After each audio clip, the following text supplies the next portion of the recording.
முருகா.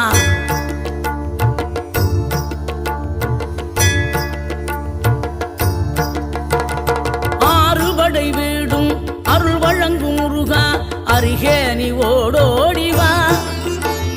மூவிரண்டு முகம் சொலிக்க ஆறிரண்டு கரங்களுடன் ஆதரவு தர ஓடிவா. ஆறுபடை வீடும் அருள் வழங்கும் முருகா, அருகே நீ ஓடோடிவா. மூவிரண்டு முகம் சொலிக்க ஆறிரண்டு கரங்களுடன் ஆதரவு தர ஓடிவா. ஈசன் மகனே என்னை காக்க இங்க உனையன்றி வேறாரையா. நெஞ்சார நான் நினைக்க பஞ்சாமிர்தம் கொடுக்கும் ஒரு தெய்வம் நீதானையா. ஒரு தெய்வம்